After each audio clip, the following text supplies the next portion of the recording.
What is up, folks? Matt back for another Who Are They Real review, and today it is probably my most anticipated horror film since July when Nope came out, and it's from my favorite horror series. There's only one horror series that I own every entry of, even the entry I don't care that much for.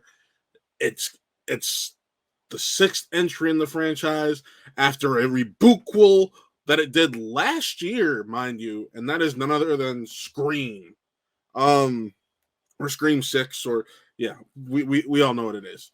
Let me tell you that Ghostface is back, and he's bigger, badder, and scarier than ever.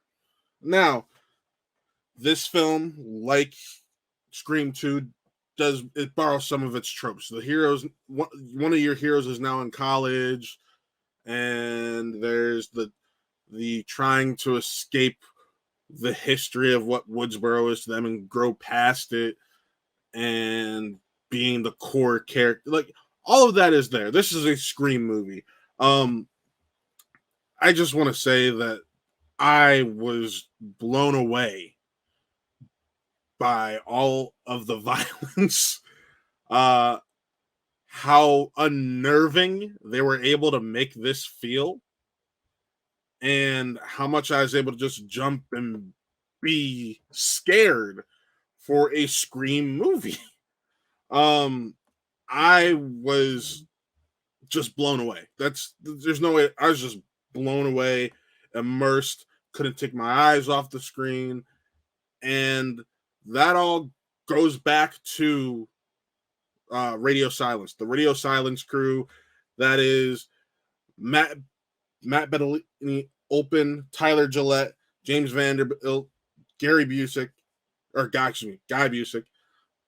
That team, without a doubt, has been able to nail down what Scream needs to be going into this new generation of horror. Scream 5 was very much the, okay, let's respect where we've been while setting up where we're going in the future with these new characters, and somewhat of a passing of the torch.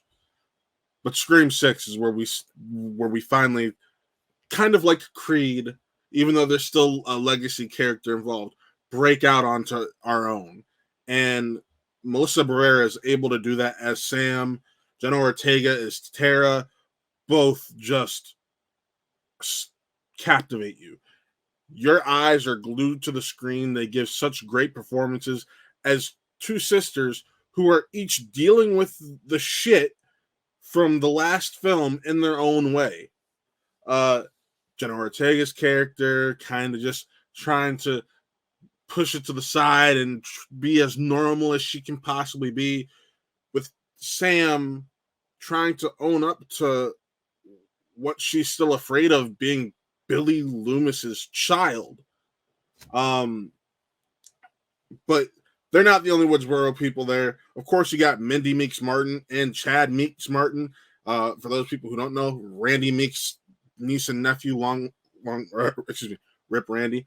But we also have another returning Scream cast member in this, and Hayden Panettiere, who she plays what a lot of people consider the best new character in Scream 4 in Kirby Reed. I was absolutely thrilled to have Kirby back. I had a smile on my face.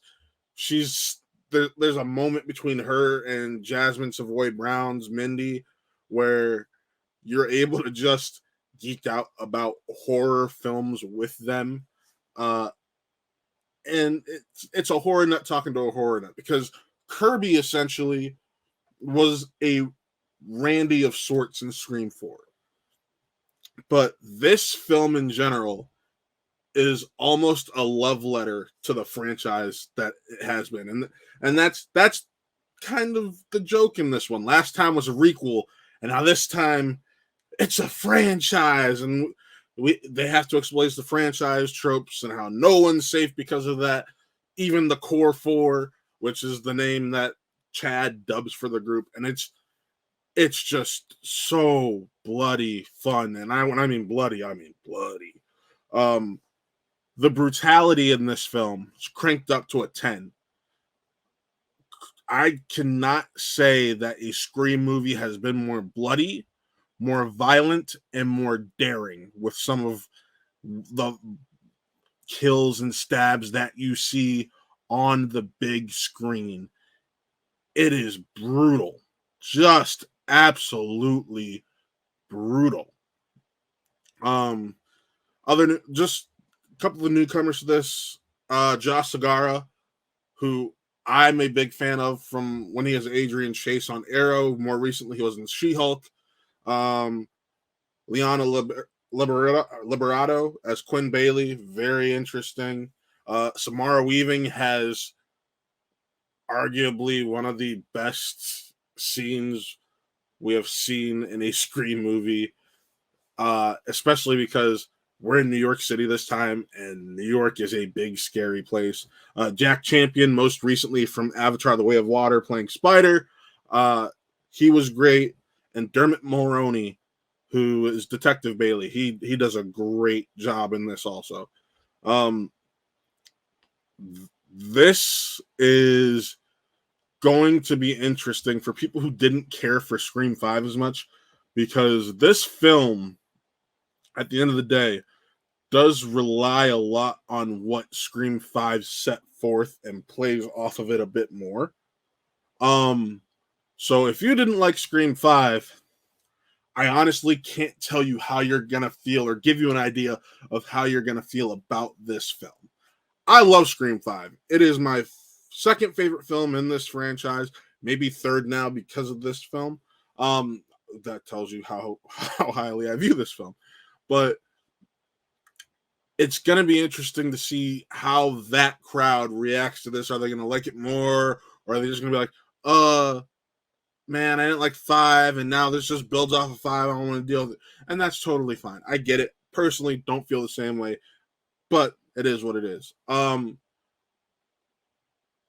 I think the people who really dug 5, like me, are going to really dig the direction and just story of this film. And I absolutely mean that.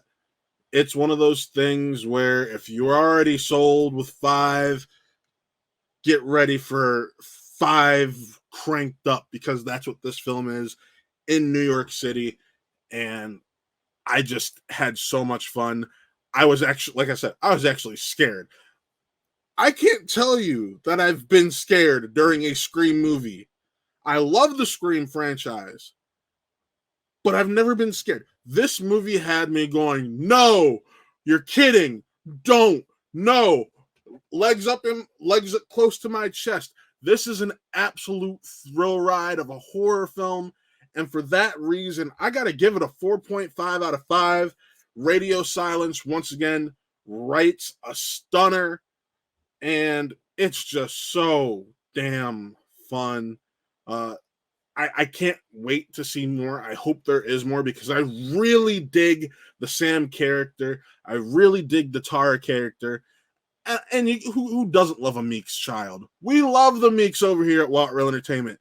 Justice for Randy. And Jasmine Savoy Brown and Mason Gooding do a great job of continuing that legacy that Jamie Kennedy set forth as Randy Meeks, with essentially making up for killing Randy too early in the second Scream film. Spoiler alert for a film that's over 20 years old. But yeah, I can't wait for you guys to see this. But first and foremost, I want to know what you think about it when you get to see it. So remember to like, subscribe, and comment on this video. And be sure to look out for other videos later today. Biscuits and Believing, a Ted Lasso podcast. That makes its debut episode, where I will be talking about seasons 1 and 2.